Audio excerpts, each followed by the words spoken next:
bem, agora a gente passou aquela parte introdutória, aquela parte chata que só tem muito papo e pouca ação, e agora a gente vai começar de fato a botar a mão na massa, né? Porque agora é a hora que a gente coloca a mão na massa e vai ver agora como é que funciona essa bagaça do TAF, tá bom? Então só tomar um golinho. Ai, sede. Lembra de comprar sua canequinha lá na Pilot Shop Sorocaba com o cupom NAEV 2018, é 10% de desconto em todo o site, não só dos produtos da Naev, tá? Em todo o site é 10% de desconto. Então corre lá e compra a sua apostila, a sua caneca, seu chaveiro, seu mousepad, o que você quiser, tá bom? Beleza, então vamos botar a mão na massa, agora vamos ver como que codifica o TAF. Lembrando que se você chegou nesta aula cru, ou seja, você não viu a aula de METAR e não sabe do que se trata um METAR, uma espécie, eu recomendo que você clique nesse caixinha que vai aparecer aqui em cima, que está se referindo à aula de METAR. A aula de METAR é pré-requisito para esta aula, beleza? Então vamos lá, vamos começar a codificar. O TAF ele tem uma codificação praticamente igual à do METAR. Por que é praticamente igual? Porque a gente vai acrescentar alguns grupinhos a mais que não tem no METAR, tá bom?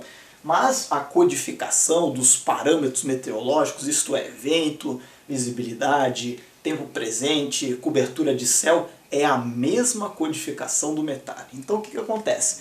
Qual que é a primeira informação que a gente encontra no METAR? Você que assistiu a aula de METAR tem que estar isso fresco na mente. Qual que é a primeira informação que vem sempre no METAR?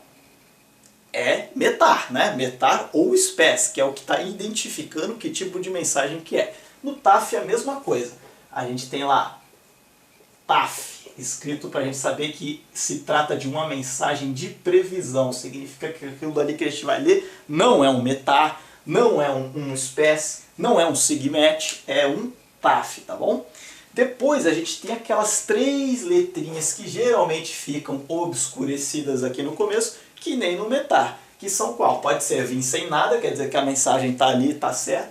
Pode vir o AMD, lembra que é o AMD, que é o Amended, que é uma emenda, alguma condição de tempo mudou desde que esse TAF foi feito, então eles fizeram assim uma emenda. Ó, eu previ que vai chover pra caramba, vai cair o mundo, vai ter granizo, trovoada, tornado, vai voar vaca e vai cair o mundo, vai desabar, beleza. Aí chega lá na hora, vum, aquele cavoque, aquele céu azul, assim, não vai acontecer nada. O que ele faz? Ele manda um TAF Amended. Ele deu uma emenda na previsão dele para dizer que, ó, galera, pode ficar tranquilo que não vai acontecer nada. Então, ele faz um TAF AMD, Amended, emendado, tá bom? E tem aquela clássica que também acontece no METAR, que é o COR. O que significa COR mesmo, hein? Significa Corinthians, vai Corinthians. Não, não significa Corinthians, isso aqui significa corrigido. Esse COR, ele é diferente do Amended. O Amended é quando teve uma mudança não esperada, ele fez uma nova previsão e falou, ó, galera, não vai acontecer mais isso, vai acontecer, não vai ser mais assim, vai ser assado. Beleza. O COR é erro de digitação, é errou do Faustão. O cara foi escrever o vento, por exemplo.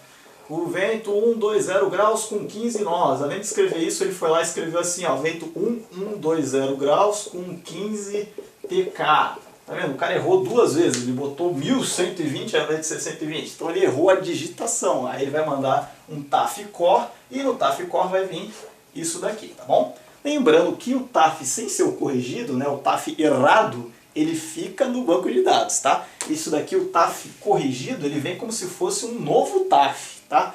Então assim, se você vê um TAF corrigido, é até interessante você procurar lá no banco de dados do RedMatch para saber qual foi o erro que o cara errou, só para poder rir da desgraça alheia, tá? Enfim, como se eu não fizesse isso, tá? Eu não faço isso não, tá? Só para avisar. Mas enfim, então tendo o TAF COR, TAF Amended, segue-se então aí naturalmente a ordem das coisas, né? Vem a clássica, a identificação, o código ICAO de identificação para o qual este TAF foi confeccionado, beleza? Por exemplo, eu vou usar sempre o Aeroporto do Galeão, tá? Porque o Aeroporto do Galeão é a minha segunda casa, tanto na aviação quanto na meteorologia. Eu amo esse aeroporto de paixão, vou lá desde criança e, enfim, já voei para lá, já trabalhei na estação lá, então é minha paixão esse aeroporto, sempre vou usar ele de exemplo, tá bom?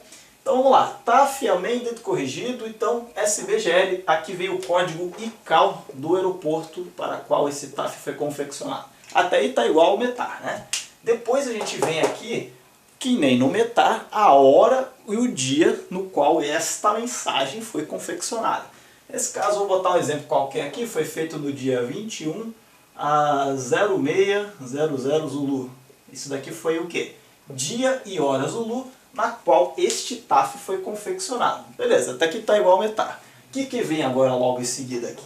A gente viu que no METAR, depois disso daqui, a gente já começa a cair de cabeça nas informações. O TAF já começa a mudar. Por quê? Porque depois do dia e hora de confecção, o TAF ele entra com um campo novo, que é o campo de duração, é o campo de intervalo de tempo na qual a previsão se concretiza.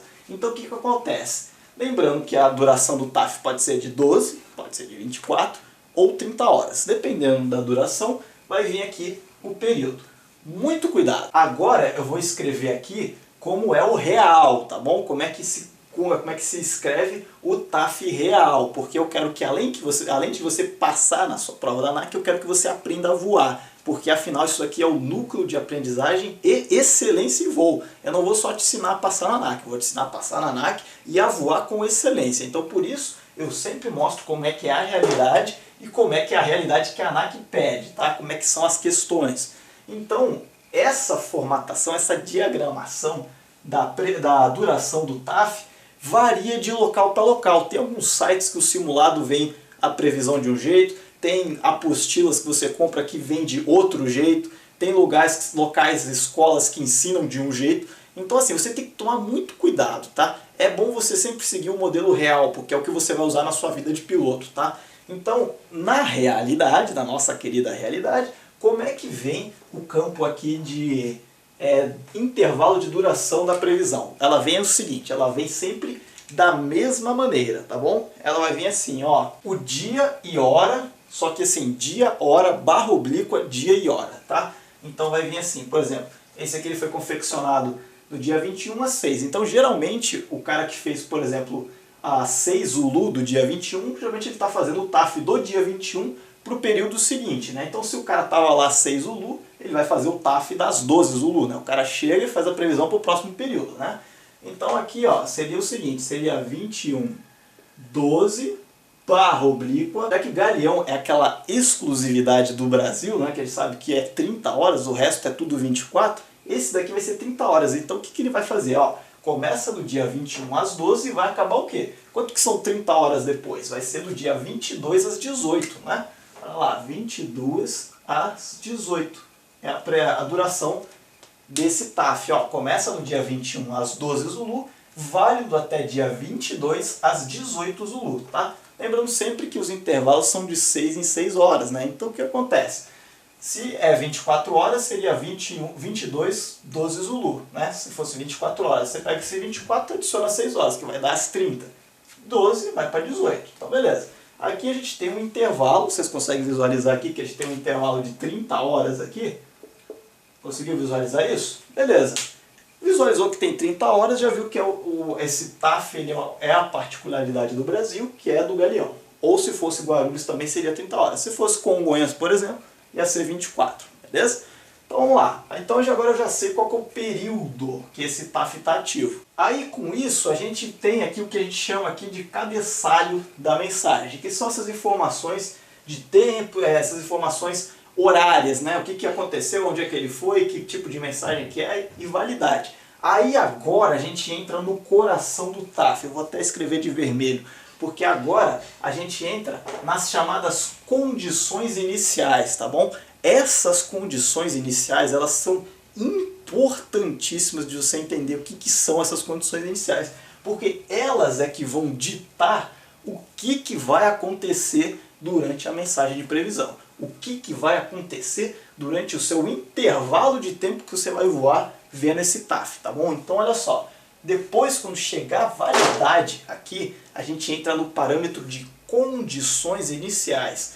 Nas condições iniciais, vão ser muito semelhantes ao que você encontra no METAR. Por quê? O meteorologista, quando ele chegar nessa hora, ele vai ver assim, beleza, meu TAF está começando no dia 21 às 12 Zulu, não é? Então ele faz o seguinte, ó, vai lá, abre os modelos matemáticos, abre todas as cartas, abre todos os prognósticos, todas as reanálises e vê o que vai acontecer no dia 21 às 12 Zulu. Então ele vai ver, beleza, eu prevejo que no dia 21 às 12 Zulu as condições serão essas, tá bom? Por isso que é chamado de condições iniciais. Essas condições iniciais elas vão vir que nem um METAR. Por quê? Porque a gente vai informar aqui vento, visibilidade, tempo presente, chuva. Então ele vai vir que nem um METAR bonitinho. Ele vai dizer quais são as condições que você deve encontrar no dia 21 às 12 Zulu. Então eu vou botar aqui uma condição, vou criar aqui uma condição de tempo aqui para a gente começar a brincar, tá? Vou botar aqui, por exemplo, 2,7 a 0 graus, 0,5 nós, não é? Um vento aqui qualquer. Eu vou botar uma visibilidade aqui de 7.000 metros. Lembrando que isso aqui não é 7.000 quilômetros, é 7.000 metros, tá? Lembra que aquela 9.000 quilômetros o cara enxerga lá em Paris? Não, está botando aqui em metros. Vou botar aqui um Scattered a 0,17. E vamos ver, acho que tá bom assim, né? Beleza. Aí o que acontece? Eu botei aqui um vento, visibilidade, nuvem, sem tempo presente. Geralmente no METAR, o que a gente vai encontrar depois disso? A gente encontra temperatura, não é? Aqui eu não vou colocar temperatura para essa hora. Nas condições iniciais do TAF, a grande diferença com temperatura é que ele não vai colocar o que está previsto para essa hora. Como a temperatura ela varia horariamente, ela varia minutamente, né? Cada segundo você tem uma temperatura diferente, que é um exemplo clássico disso. Você tem lá a estação meteorológica, está dando insolação em cima. Se passa uma nuvem na frente do sol, já diminuiu aquela insolação na estação meteorológica. Então cessa o aquecimento do ar sobre a estação meteorológica, a leitura do termômetro já abaixa um pouco, mas isso quer dizer que ficou menos quente, ficou menos frio? Significa que passou uma nuvem na frente. Então o que acontece? Nesse período de 30 horas, naturalmente a temperatura vai seguir aquela variação normal do dia. Você está com o dia, o sol está esquentando, o sol se põe, a temperatura baixa. Então o que acontece? Você teria que ter nessa mensagem de TAF, a cada hora ia ter que ter uma temperatura. Então você imaginou, a gente teria que colocar 30 parâmetros de temperatura, a mensagem ia ficar gigantesca. Então o que acontece? No TAF eles não colocam a temperatura estimada para cada hora. O que eles colocam? Eles simplesmente colocam os máximos dessa amplitude. Eles colocam qual que vai ser a temperatura máxima prevista para o dia e qual vai ser a temperatura mínima prevista para o dia, tá bom? Então o que eles fazem? Para a temperatura máxima, olha o negócio da Globo lá, né? Temperatura máxima, eles colocam TX, tá?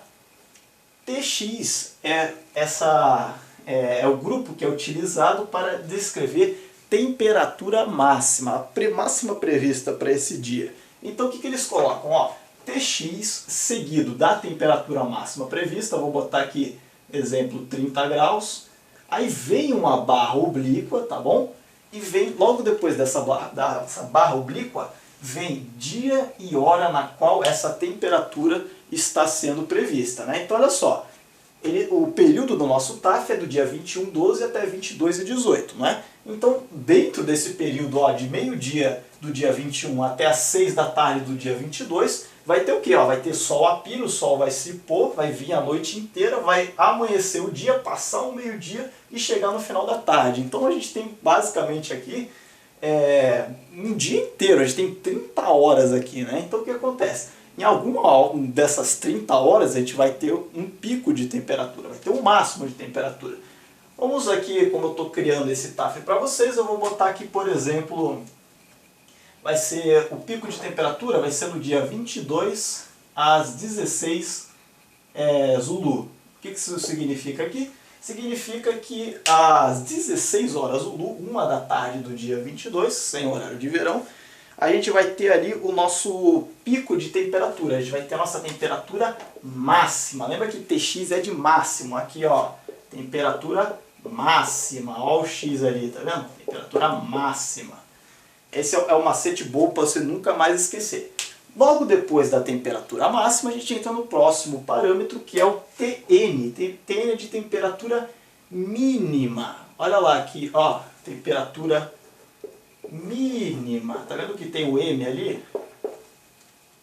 Olha lá, temperatura mínima, TN. Temperatura máxima, TX. E a mesma história, ele vai ver nesse período de 30 horas qual vai ser a hora prevista para ter a menor temperatura no dia. Então vou criar aqui a temperatura mínima. Geralmente a gente encontra ela às 3 ou 2 da manhã, que teoricamente é o período que toda a termodinâmica atmosférica já foi balanceada, a equação de balanço radioativo já foi equalizada, então você tem aquela temperatura mínima, você tem um máximo de radiação terrestre, então toda aquela temperatura já foi jogada embora, tudo que a Terra absorveu durante o dia já foi tudo jogado embora, então vai ser justamente ali a hora que a gente vai ter a temperatura mínima, né? Então o que acontece? Eu vou botar aqui para as duas, a temperatura mínima vai ser 18 graus no dia 22 também, do dia 22 a 04 Zulu, beleza? Então olha só, temperatura mínima, 18 graus do dia 22 às 4 Zulu. Muito cuidado sempre nessa diagramação, tá? Porque simulado, banca da ANAC adora dizer que ó, a temperatura mínima é 22 no dia 16, ou então, sei lá, a temperatura mínima é 16 graus no dia 20. Não, olha só, não confunda, se tem o Z é porque é horário Zulu, tá? E a gente tem na barra oblíqua dividindo a temperatura máxima, horário. Aqui a gente tem temperatura mínima, barra oblíqua, horário, tá? As perguntas da ANAC são variadas e as pessoas às vezes confundem. Olha para isso daqui e acha que a temperatura máxima é 22, ou então a temperatura máxima é 16, enfim. Toma cuidado, mas você vê que é simples, né? Não é nada muito complicado de entender não, tá? Você viu que agora, o que acontece? Desse ponto aqui para frente acabam as condições iniciais. Isso aqui a gente tem as condições iniciais. GT, por que a pressão atmosférica não está nessa equação aqui? Muito simples, porque foi acordado pelo Brasil, foi assim, da Convenção de Chicago que foram determinados, depois chegou o consenso da WMO, que é a Organização Meteorológica Mundial, que é World Meteorological Organization. Eles fizeram um monte lá de convenções e convenções, e o Brasil decidiu não colocar a variação de pressão atmosférica no TAF, tá? Isso você não precisa se preocupar, não vai cair na sua banca da ANAC, você voando no Brasil, você nunca vai encontrar um TAF com pressão atmosférica. Então, não vou nem falar a respeito sobre isso, tá bom? Então o que acontece? Chegou na temperatura mínima, a gente acabou as nossas condições iniciais. E como que funciona o TAF, pessoal? Como não excede as 4 horas, ele vem como probe, tá? Porque é um evento de curta duração, então ele vai vir como probe. Agora, se ele tem 30 a 40% de chance de acontecer e não tem um intervalo muito grande,